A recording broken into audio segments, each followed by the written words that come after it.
Bíblia em Jeremias, capítulo 28. Eu quero pregar hoje uma palavra muito importante, tá? Talvez você não vai gostar do tema, mas é um tema muito bom. Jeremias, capítulo 28, versículo 15 ao 17. Livro de Jeremias. Jeremias é um dos profetas maiores. Jeremias viveu na época que Jerusalém foi levada cativa para a Babilônia, mas ele não foi para a Babilônia, ele ficou no exílio, ficou em Jerusalém, junto com aqueles que ficaram, que não subiram para a Babilônia. Ele é contemporâneo de Daniel e de Ezequiel. Jeremias ficou em Jerusalém, a cidade estava toda destruída, o templo, os muros, e ele ficou com aquele povo. Daniel foi para o palácio, ficar junto a Nabucodonosor. Ezequiel ficou junto com os exilados, ali às margens do rio Quebar, ali às margens do rio Tigre. E Jeremias é um dos profetas mais confiantes da sua época. E outra coisa, o livro de Jeremias é um livro para a gente ler de joelhos, tá? Muita profecia de Daniel, de Jeremias, inclusive o próprio Daniel, já com seus quase 70 anos que ele estava lá na Babilônia, ele descobriu que o período que Jerusalém, que Israel ficaria cativo era 70 anos. E um monte de profeta falando que ia sair. E a Bíblia diz que Daniel leu o livro de Daniel e descobriu pelas escrituras que o povo ficaria 70 anos, e 70 anos já estava se cumprindo. E ele ora a Deus. Então, é um homem de lágrimas. Jeremias é um profeta de lágrimas, e quando olharam para Jesus, Jesus parecia com Jeremias. Porque lá em Mateus capítulo 16, perguntaram assim, Jesus fala uma pergunta, quem diz os homens que sou eu? Aí alguns falam assim, alguns dizem que tu és Jeremias. Então Jesus parecia com Jeremias, homem de lágrimas. E eu quero ler aqui em Jeremias capítulo 28, versículo 15, que diz assim, meus irmãos, e disse Jeremias, o profeta, a Ananias, o profeta, ouve agora, Ananias, não te enviou o Senhor, mas tu fizeste que este povo confiasse em mentiras. Pelo que assim diz o Senhor, eis que te lançarei de sobre a face da terra este ano, e morrerás, porque falaste em rebeldia contra o Senhor. E morreu Ananias, o profeta, no mesmo ano, no 7º mês. Verso 16, pelo que assim diz o Senhor, eis que lançarei sobre a face da terra este ano, morrerás, porque falaste em rebeldia contra o Senhor. E morreu Ananias, o profeta, no mesmo ano do 7º mês. Jeremias era um grande profeta. Ananias era um homem que dizia ser profeta e não era. Profetizava mentiras. Meus irmãos, deixa eu começar aqui a pregar, já examinando o texto, porque esse profeta, ele dizia que era usado por Deus, na verdade não era. Jeremias, sim, um grande profeta, um homem de Deus. E o próprio Jeremias, Deus usou ele para trazer uma palavra ao coração dos filhos de Israel. Mas quando há falsos profetas, atrapalha os profetas de Deus.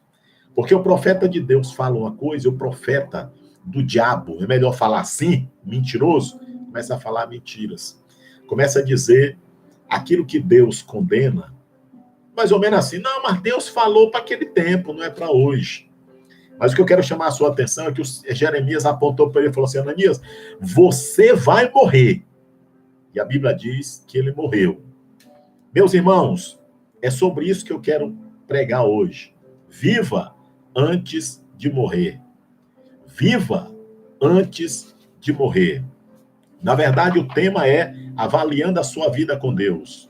E o subtema é viva antes de você morrer.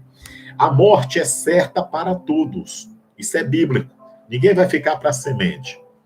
Cedo ou tarde, a morte vai entrar na casa do cidadão. E a morte, ela é terrível, porque ela entra no casebre do pobre e invade também a mansão do rico. Ela não respeita a classe social, ela não respeita a cor da pele, ela não respeita o cidadão. Ela chega, ela vai chegar.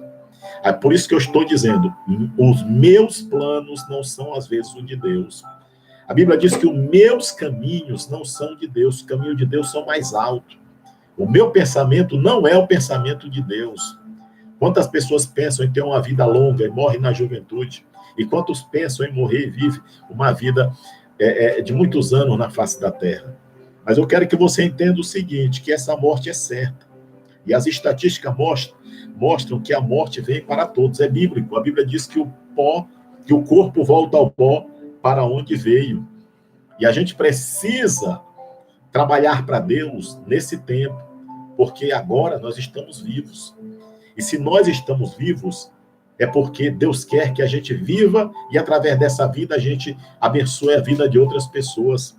Miles Monroe, que já dorme no Senhor, ele pregou aqui no Fogo para o Brasil, há 7 anos atrás eu estava lá, e ele bateu uma tecla, eu anotei na minha agenda, ele dizia, morra vazio. Morra vazio. Dê tudo o que você tem de melhor para o reino de Deus, para as pessoas, para o seu país. Morra vazio. Meus irmãos, a gente precisa se avaliar. Avaliar uma coisa, se nós somos salvos por Deus. Se a morte chegar, a gente precisa saber que nós devemos ter o nome escrito no livro da vida. A gente precisa ter essa convicção. A gente precisa ter essa convicção. Se Jesus voltar, a gente vai subir. E se a morte bater a nossa porta, estaremos salvos em Jesus. Esse assunto é o mais importante da nossa vida, que é a salvação da nossa alma. Nada paga o preço que Jesus fez por nós quando morreu no Calvário. E às vezes a gente pensa assim, onde iremos passar a eternidade? Onde iremos passar a eternidade? A gente precisa viver antes de perder a vida. Precisamos viver. E Deus quer que a gente viva bem. Porque profetas que profetizam mentira podem morrer e perder a graça de Deus. Tá bom? E a gente precisa entender a respeito desse assunto.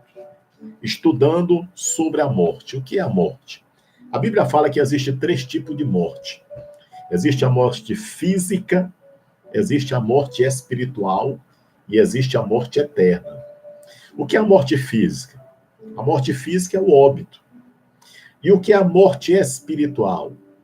É quando você não tem desejo para as coisas de Deus. E o que é a morte eterna? A morte eterna é a chamada segunda morte, onde as pessoas passarão toda a eternidade longe de Deus. Você está me vendo aqui agora, isso aqui é o meu corpo, o invólucro. Agora, dentro desse corpo tem uma alma. E segundo o Salmo 42, essa alma, ela tem sede de Deus. E quando essa alma ela não é alimentada de Deus, ela é alimentada de coisas. Só que coisas não alimentam a alma. Então, a gente precisa entender uma coisa, que nós precisamos alimentar a nossa alma de Deus. E é isso que eu quero que você entenda. O profeta Isaías descreve a morte de forma poética. Ele olha para a vida como uma viagem de volta para o céu, no capítulo 35 do seu livro. E ele mostra esse lado para que a gente viva o verdadeiro estado, o estado eterno com Deus. Tá bom? Agora, o que nós devemos fazer mais? Antes que a gente morra, antes que a morte chegue. Vamos lá. Avaliando a nossa vida com Deus. Eu quero que você guarde essas palavras, essa frase. Avaliando sua vida com Deus. Se Deus fosse lhe avaliar agora, o que você diria para ele? Já que ele é o eterno. A Bíblia diz que ele nos sonda e nos conhece. Ele conhece o nosso assentar e o nosso levantar. Ele conhece o nosso pensamento, ele conhece a nossa vida, ele conhece o nosso ser. Ele conhece cada um de nós. Irmão, Deus me conhece melhor do que minha esposa, que só de casamento eu tenho 22 anos. Deus me conhece melhor do que minha mãe, melhor do que meus filhos. Você está entendendo o que eu estou falando? E a gente precisa avaliar a nossa vida com Deus. É por isso que todo dia a gente tem que pedir perdão a Cristo. Todo dia a gente tem que ler na Bíblia para que a gente descubra o que Deus realmente quer da nossa vida. A gente precisa ler mais, orar mais, fazer mais para Deus. A gente precisa investir mais e ser gasto por Deus. Henry Martin, quando ele estava na ilha da Índia, de joelho, ele orou: Senhor, na sua oração ele disse: Senhor, eis-me aqui, pronto para ser gasto pela tua obra. Tem um livro chamado Heróis da Fé, que todo crente deveria ler este livro. Heróis da Fé é a história de 20 homens que revolucionaram a sua própria história. Homens que se entregaram de corpo e alma para Deus, homens que viveram exclusivamente para Deus. Se Deus fosse avaliar a vida desses homens, e às vezes, irmãos, a gente pensa que Deus não está nos avaliando. Eu falei para minha esposa hoje que Deus vai nos abençoar como abençoou Daniel e José, se nós vivermos uma vida de integridade.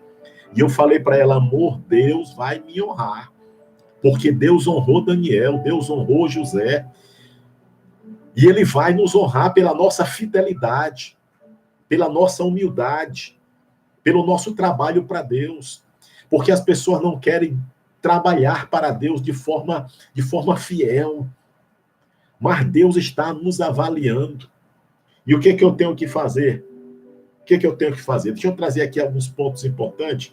São poucos, tá? Mas eu quero tratar esse assunto com você com fidelidade.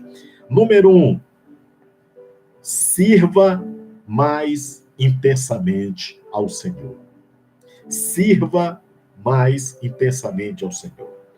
Meus irmãos, a gente precisa entender que a nossa vida é uma vida de serviço. Serviço a Deus, serviço aos irmãos. A gente serve a Deus Todo-Poderoso, Criador dos céus e da terra, e a gente também serve as pessoas que estão perto da gente, tá? 1 Coríntios 5, 15, verso 58, escolheu que ele trabalhou durante anos. Vou dar um exemplo: eu tenho 29 anos de fé. Há 29 anos que Deus vem trabalhando na minha vida, no meu caráter, vem trabalhando no meu ser, e através desse trabalhar, ele vai me usar na sua obra. Número 3, cada servo deve trabalhar de maneira... Pastor luta pelo rebanho. Nesse tempo de quarentena, pastores estão orando mais, lendo a Bíblia mais, estudando mais, se preparando mais, para pegar todo esse conhecimento e jogar no reino de Deus a favor da igreja, tá? Então, meus irmãos, nada que a gente faz é vão no Senhor, tá? Veja o que Salomão disse em Eclesiastes, capítulo 9, versículo 10. Pega a sua Bíblia aí, fique com a Bíblia aberta aí, e vamos ler as Escrituras. Eclesiastes, capítulo 9, versículo de número 10. Está aqui. 9:10 diz assim: tudo quanto te vier à mão para fazer, faze-o conforme as tuas forças, porque na sepultura para onde tu vais, não há obra, nem indústria, nem ciência, nem sabedoria alguma. Inverte tudo. Tem pessoas que gastam a vida atrás de dinheiro, depois gasta todo o dinheiro procurando a saúde. Rockefeller. Eu tive o prazer de assistir um documentário sobre a vida deste homem, primeiro bilionário da história americana. Ele, com 32 anos, ele já era bilionário. Aos 40 anos, ele já tinha doenças de pessoas de 70. Aos 49, ele já estava velho, desgastado e cansado. E ele se tornou avarento. Ele amava. Quando ele perdia centavos, ele perdia o sono, ele não dormia. Ele tinha que tomar remédios. E ele ficou egocêntrico. Quando ele chegou aos 50 anos, ele descobriu que tudo o que ele tinha ganho só serviu para tirar a sua saúde. Uma vez perguntaram para ele, senhor Rockefeller, quem é o homem mais rico para você? Ele falou: o homem mais rico deste mundo é aquele que não tem nada.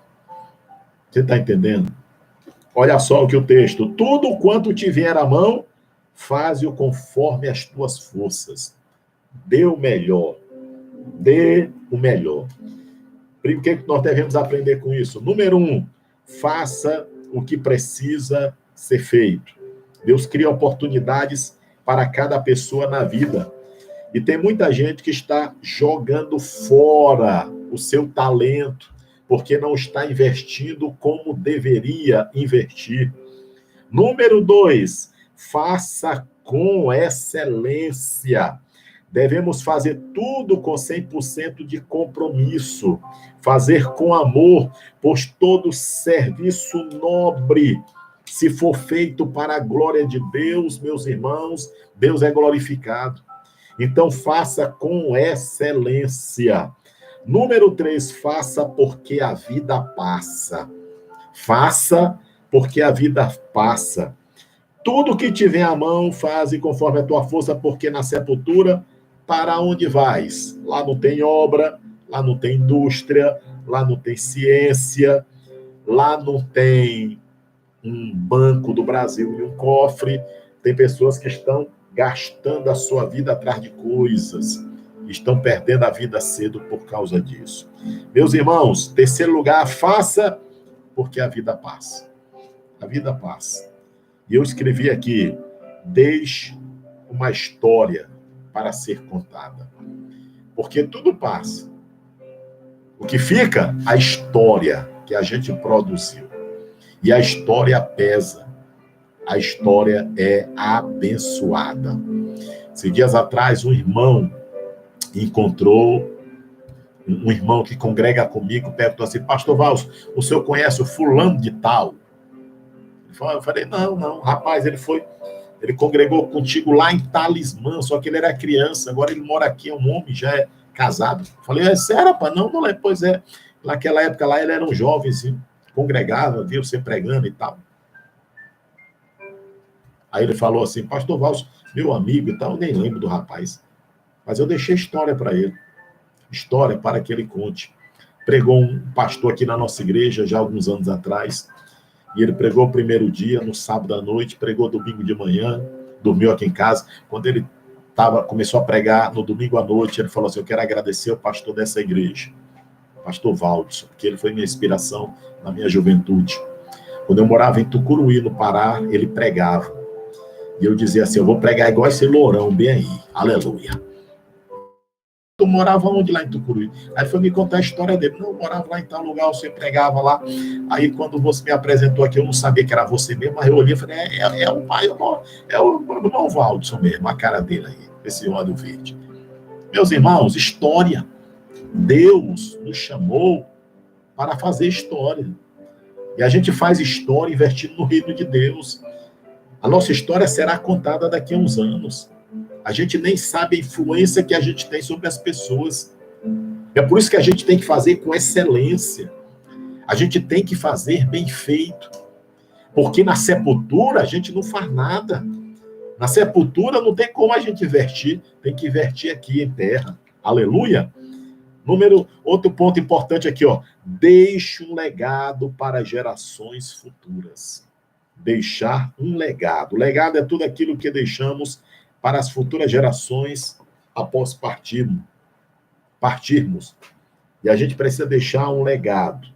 O legado é o resultado daquilo que fizemos, de forma como vivemos. Legado é o nosso testemunho pessoal. O legado tem um nome e fala do exemplo da nossa fé. Tudo aquilo que influencia positivamente, inspira outros a fazer, isso é um grande legado. E a gente precisa entender e deixar um legado. Um exemplo, Jesus viveu 33 anos de vida na Terra e deixou um legado para 12 homens. A Bíblia fala que lá, no dia da Assunção, que ele subiu ao céu, eram 500. Em Pentecoste, era 120. O Espírito Santo veio com poder, 3.000 se agregaram a eles. Com certeza 3.000 se converteram, porque a Bíblia diz que os 3.000 foram batizados. Começou com 12, mas na verdade não começou com 12, começou com um. Começou com Jesus. E começou aonde? Lá no Jordão. Quem batizou ele? João Batista. Então começou com João. Deu para entender? João Batista batiza Jesus.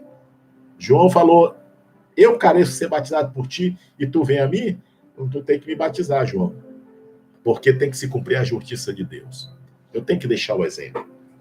batizou Jesus. Jesus saiu das águas. Começa em João, agora passa para Jesus, Jesus vai continuando, chama 12, vem os 12, mas não eram os 12. Os 12 era apenas o colégio apostólico. Mas, biblicamente falando, os Atos capítulo 1 diz que tinha muita gente que andou com Jesus do batismo até o momento de subir ao céu. É bíblico. Muita gente. É por isso que eles escolhem Matias, porque além de Matias tinha outro. E outros mais. Que Paulo fala que no 1 Coríntios capítulo 15, que os que viram Jesus subir ao céu, tem muitos, na época que ele escreveu a carta, que já morrem, mas a maioria está vivo. É um legado. E Jesus começou com aquela turma, depois se tornou em milhões. E depois em bilhões. E depois, bilhões, né? Não é o máximo, tá? Acabou. Milhões, bilhões, tá? Vamos lá. Então, a gente precisa colocar no coração uma coisa. Eu quero que você escreva na capa da sua Bíblia isso. Deus usa pessoas para mudar a realidade de outras pessoas. Deus usa pessoas para mudar outras pessoas. Isso é legado. Quando Deus avalia a nossa vida, Ele sabe o que nós estamos fazendo de certo e de errado. Mas deixa o errado para lá. Eu quero o certo. Eu quero que você entenda que Deus nos colocou para trabalhar com pessoas. Pessoas precisam de pessoas. E pessoas precisam de Deus. E Deus precisa de pessoas. E essas pessoas que Ele precisa são pessoas que se colocam à sua disposição para fazer a sua obra. Meus irmãos, há 3 causas principais que impedem uma pessoa de deixar um legado. Número 1, ausência de sonhos ou de propósito na vida. Por que muita gente não deixa um legado na Terra? Porque não tem sonhos. Augusto Cury fala de 2 tipos de sonhos. Ele fala do sonho acordado e o sonho dormindo. Vamos lá, o sonho que a gente dorme é aquele sonho que todo mundo tem. Tem irmão que sonha com anjo, tem irmão que sonha com morte, tem irmão que sonha matando, morrendo, caindo, tem irmão que sonha até com o número da loteria, nunca jogou também, aí sonha com tudo. Agora tem o sonho acordado. Qual é o sonho acordado? É o sonho da conquista. É o sonho que nos ajuda a sobreviver. Por que as pessoas não deixam legado? Porque pararam de sonhar. E quem para de sonhar, morre. Nunca pare de sonhar. Lute a favor dos seus sonhos. E além de não ter sonho, não tem propósito na vida. Meus irmãos, a gente tem que ter propósitos na vida, certo? Sou pastor de igreja, eu tenho propósito como pastor. Eu tenho propósito como pai, eu tenho propósitos como marido. Não significa... Eu não sei se você é pastor de uma igreja grande, como meus amigos do Pará e Maranhão são, do Tocantins, do Goiás, não. Mas eu tenho um propósito, eu tenho sonhos. E meus sonhos vão se realizando aos poucos. Porque é bíblico a gente sonhar. Tem pessoas que não deixam legado por isso. Número 2, está no lugar errado ou não está no lugar que Deus quer que ele esteja. Você já pensou? Tem pessoas que estão no lugar errado. Por isso não deixam um legado, tá? Erram de lugar. Eles querem fazer uma coisa, mas não é o que Deus quer que ele faça. Número 3, tá? Incapacidade de lidar com as pessoas. Teve um pastor que ele disse, eu amo o pastorado. O problema é as pessoas, que eu não sei lidar com pessoas. Tem pessoas que não sabem, não deixam legado, porque não sabem lidar com as pessoas. Observe só John Maxwell.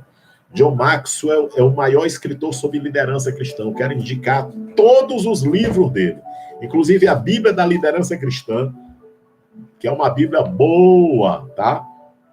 Olha só, ele fala que uma pessoa precisa de 4 coisas para ser bem-sucedida. Número 1, relacionamentos. Precisa ter relacionamentos, trabalhando com pessoas, tá? Eu sou pastor de gente, então preciso ter um bom relacionamento com as pessoas. Número 2, equipe. É por isso que nós temos uma equipe, um corpo ministerial. Tem pessoas que trabalham com pessoas, tem pessoas que trabalham com crianças, trabalham com jovens, tá?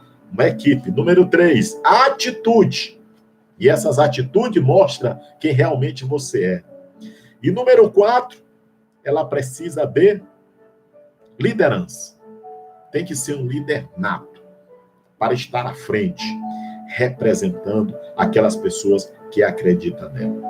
Eu sei que os tempos hoje de que nós vivemos não é um tempo fácil, porque eu sei que tem pessoas que andam abusando da honestidade e da sinceridade das pessoas. Eu conheço pessoas que dizem que precisa das coisas, mas na verdade não está precisando. Aproveita as situações para tirar o dinheiro das pessoas. Isso não pode acontecer, tá? Porque as pessoas são carentes. E a gente não pode usar de má fé para querer sugar das pessoas. Não podemos fazer isso, tá bom? E a gente precisa entender que a gente precisa ter pessoas para que a gente ajude, para que venha trabalhar mais, fazer além da gente, tá bom? Meus irmãos, a gente precisa saber que Deus nos avalia.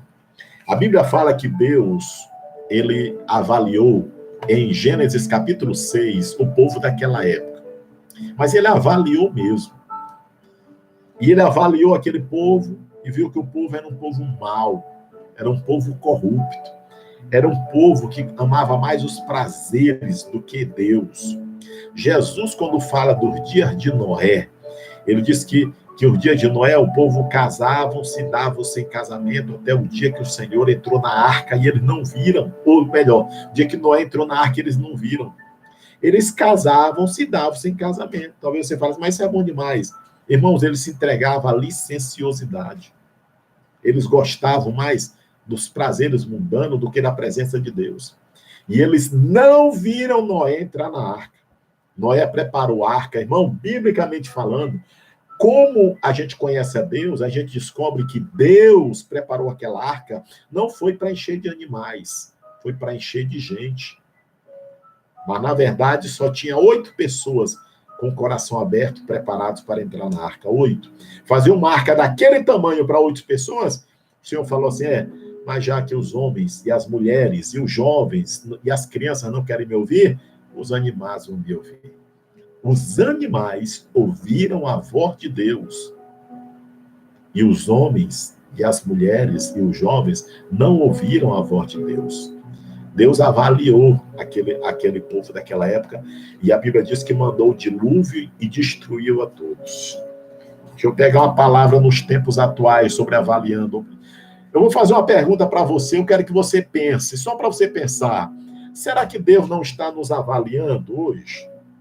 Será que Deus não está nos avaliando? Será que Deus não permitiu que esse coronavírus chegasse na China e no mundo todo e trouxesse pânico para avaliar a nossa vida? Será que nós não estamos vivendo um tempo que Deus está nos avaliando? Porque muitos pastores estão, a maioria, falando a mesma coisa. Eu creio, eles estão dizendo assim, olha, esse é um tempo de avivamento, porque o povo nunca orou como orou antes. Eu concordo, nós estamos orando mais. Nós estamos sentindo carências maiores. Nós estamos buscando, eu mesmo estou relendo livros que há anos que eu não relia. Para mim tá bom. Agora, por outro lado, será que as pessoas estão realmente temendo a Deus ou estão aproveitando esse tempo para experimentarem o pecado mais e mais? Porque na visão de Jó, ele disse assim, que é santo, ou melhor, de Daniel, quem é santo, se santifique-se mais. Agora, quem é impuro, meus irmãos, tem gente que está enganada com Deus. Deus nos avalia. Deixa eu achar aqui Daniel, capítulo 12. Quem tem Bíblia aí, diga glória a Deus. Deixa eu achar aqui, Daniel. Cadê, rapaz? Não é minha Bíblia de leitura, minha outra Bíblia está toda marcadinha, rapaz. Daniel, cadê? Capítulo 12, versículo... Não está aqui, não. Não achei, não, aqui o que eu queria. Daniel, capítulo 12, não. Lindo, fim do céu, não.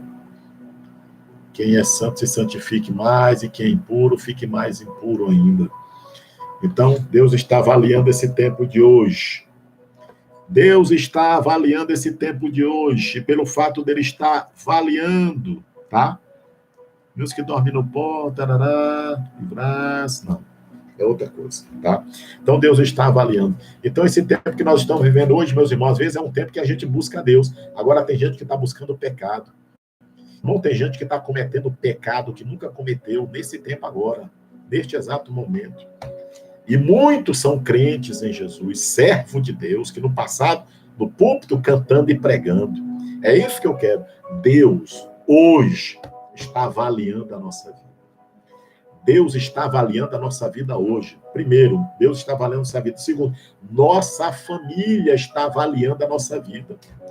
Minha esposa está avaliando a minha vida e eu estou avaliando a vida dela, a vida dos nossos filhos. Minha sogra está avaliando a minha vida. Agora, deles, eu não posso me esconder. De Deus também não. Porque Deus está avaliando as nossas vidas. Meus irmãos, a gente precisa entender que Deus é soberano, eterno e imutável. E pelo fato de Deus ser soberano, eterno e imutável, ele está em todo lugar. E Deus me conhece mais do que todas as pessoas. Deus me conhece mais do que a minha esposa, me conhece mais do que todo mundo. E ele avalia a minha vida. Então Deus está avaliando as nossas vidas. Deus está avaliando o nosso coração. Deus está avaliando a nossa vida. Deus está avaliando o nosso ser. E para encerrar, concluindo, eu quero que você se prepare para um futuro glorioso. Porque Deus, ele nos conhece, ele sabe o que é bom para nós. A Bíblia diz que o Senhor sonda os nossos corações no Salmo 139.